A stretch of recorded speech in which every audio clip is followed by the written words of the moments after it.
मुझे बिना चीनी वाला चाय चाहिए। I want tea without sugar. तो मुझे तुमसे कुछ नहीं चाहिए। इसको दो तरह से बना सकते हैं, I don't want anything from you या फिर I want nothing from you, इस तरह से बोल सकते हैं। Hello friends, how are you? If you are fine, so I am also fine and today in this video I am going to tell about use of want. Use of want guys, spoken English में want का use कैसे करते हैं हम। जैसे कि इस want का यूज जो होता है, वांट मीन्स होता है चाहना या चाहिए। तो चाहना या चाहिए का सेंस होता है वांट का। तो वांट का यूज हम अक्सर जब हम डेली जब इंग्लिश का स्पीकिंग करते हैं तो हम अपने लाइफ में बोलते हैं। जैसे कि मान लीजिए यहाँ पर हम ये नहीं बताएंगे कि मैं खेलना चाहता हूँ या फिर मैं पढ़ना चाहता हूँ। यहाँ पर वर्ब नहीं आएगा, विदाउट वर्ब होगा। जो सेंटेंसेस होगा उसमें वर्ब नहीं आएगा। इसमें सिर्फ ऑब्जेक्ट के बारे में बात किया जाएगा। जैसे मुझे खिलौना चाहिए, मुझे कॉपी चाहिए, मुझे पेन चाहिए, इस तरह से I want pen, I want copy, इस तरह से। ओके, तो यही हम इस वीडियो में आप लोगों को बताने वाले हैं। तो बने रहिए वीडियो में। चलिए हम वीडियो को करते हैं स्टार्ट।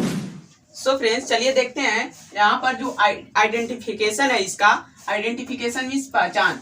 इसका पहचान है चाहिए या चाहता हूँ। जब वाक्य के लास्ट में, सेंटेंसेस के लास्ट में चाहिए या चाहता हूँ आता है और वहां पर कोई वर्ब नहीं, ऑब्जेक्ट आता है, तो वहां पर वांट का यूज किया जाता है। ओके, तो यहाँ पर देखिए, यहाँ पर वांट का हम प्रयोग बताए हैं। वांट का प्रयोग सब किन किन सब्जेक्टों के साथ किया जाता है। तो वांट का जो प्रयोग है वांट्स का, इसमें देखिए वांट है, एक वांट्स है। जैसे आप लोग जब अभी तो टेंस नहीं हम पढ़ाए हैं, जब आप लोग टेंस पढ़ते हैं तो वहां पर वर्ब में यस या ईएस लगाया जाता है। ओके, तो उसी तरह से यहाँ पर भी, यहाँ पर वांट में वांट्स लगा दिया जाता है। जब वांट्स लगा दिया जाता है तो इसका यूज सिर्फ सिंगुलर सब्जेक्ट के साथ किया जाता है। ओके, इसका यूज सिंगुलर सब्जेक्ट के साथ किया जाता है, एक वचनकर्ता के साथ। ओके, तो यहाँ पर देखिए ही, सी, इट और एनी वन नेम, जैसे माई मदर, माई सिस्टर और सीता, गीता, जो भी नाम हो आप लोग नाम के साथ कर सकते हैं। ओके, तो यहाँ पर देखिए जो वांट का यूज है, वांट का, यहाँ पर वांट्स है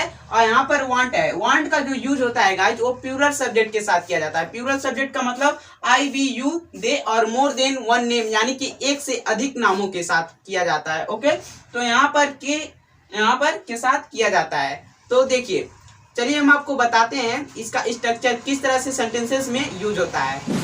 so friend, let us see the example. चलिए एग्जांपल को देखते हैं। तो यहाँ पर देखिए एग्जांपल जो है, यहाँ पर स्ट्रक्चर्स जो है, यहाँ पर सब्जेक्ट वांट्स और वांट प्लस ऑब्जेक्ट, किस तरह से एग्जांपल देखिए किस तरह से यूज होता है। जैसे मैंने कहा राम को धनुष चाहिए, राम को धनुष चाहिए, तो क्या हो जाएगा, राम वांट्स बो, राम वांट्स अ बो।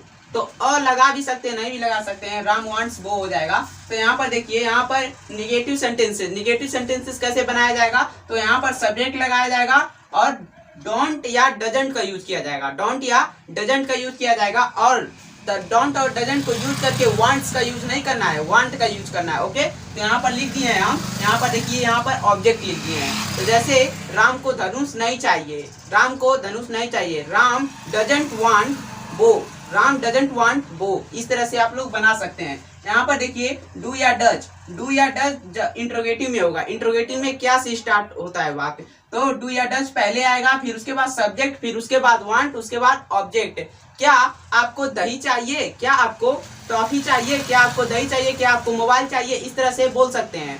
तो देखिए, क्या आपको मोबाइल चाहिए, do you want mobile, do you want mobile, इस तरह से आप लोग बना सकते हैं। तो चलिए हम इंट्रोगेटिव और निगेटिव देखते हैं। इंट्रोगेटिव और निगेटिव में जो कह रहा है उसमें देखिए क्या और नॉट आता है, मतलब क्या भी रहता है। इंट्रोगेटिव और निगेटिव, प्रश्नवाचक भी रहता है और निगेटिव भी रहता है। तो देखिए इंट्रोगेटिव में और निगेटिव में डोंट या डजंट, सब्जेक्ट फिर वांट फिर ऑब्जेक्ट। जैसे एग्जांपल में मैंने कहा मुझे मार्कर, क्या आपको मार्कर नहीं चाहिए, क्या आपको मार्कर नहीं चाहिए, don't you want marker, don't you want marker, इस तरह से होता है। तो देखिए यहाँ पर WH फैमिली का वर्ड पहले आएगा, फिर उसके बाद डू या डज आएगा। WH फैमिली का वर्ड पहले, फिर उसके बाद डू या डज आएगा, फिर उसके बाद सब्जेक्ट और वांट प्लस ऑब्जेक्ट आ जाएगा और लास्ट में क्वेश्चन मार्क लग जाएगा। तो चलिए हम आपको बताते हैं इसका एग्जांपल। राम को क्या चाहिए, राम को क्या चाहिए, तो what does Ram want, what does Ram want, इस तरह से आप लोग बना सकते हैं। तो चलिए हम कुछ एग्जांपल बोर्ड पर लिख करके आप लोग आपको ट्रांसलेट करके बताते हैं कि कैसे ट्रांसलेट होगा। So friend let's see the example. चलिए एग्जांपल को देखते हैं। यहाँ पर एग्जांपल में हम लिए हैं मुझे बिना चीनी वाला चाय जूस चाहिए, मुझे या फिर मुझे बिना चीनी वाला चाय चाहिए, इस तरह से बोल सकते हैं। तो यहाँ पर कैसे यूज किया जाएगा?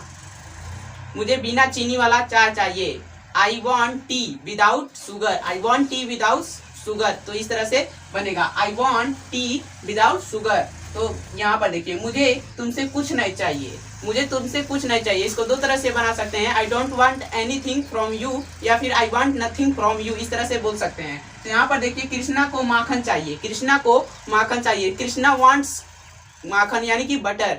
क्या चाहिए? Krishna want butter. क्या चाहिए? माखन। तो कृष्णा वांट्स बटर, उस तरह से आप बोल सकते हैं। मुझे नई साइकिल चाहिए, उसे नई साइकिल चाहिए, उसे ही wants new bicycle, he want new bicycle, इस तरह से बोल सकते हैं। मुझे उसे एक नया चप्पल चाहिए, उसे एक नया न्यू चप्पल चाहिए। सो क्या हो जाएगा? He wants new slipper, he wants new slipper. So इस तरह से आप लोग बोल सकते हैं। तो बताइए आप लोगों को यह वीडियो कैसा लगा। और यहाँ पर जो नंबर दिख रहा है गाइज, यहाँ पर आप लोग हमें व्हाट्सएप पर मैसेज कीजिएगा, हम आप लोगों के पास प्रैक्टिस शीट सेंड करेंगे, 60 सेंटेंसेस का प्रैक्टिस शीट। तो उसे ट्रांसलेट करके हमें फिर रिटर्न कीजिएगा, हमको ट्रांसलेट करके उसको मेरे व्हाट्सएप पर सेंड कीजिएगा। तो हम वहाँ पर आप लोगों को बताएंगे कौन सा सही है कौन सा गलत है। ओके, तो बताइए आप लोगों को यह वीडियो कैसा लगा, कमेंट करके जरूर बताइएगा। So see you tomorrow with a new video. Please take care and bye.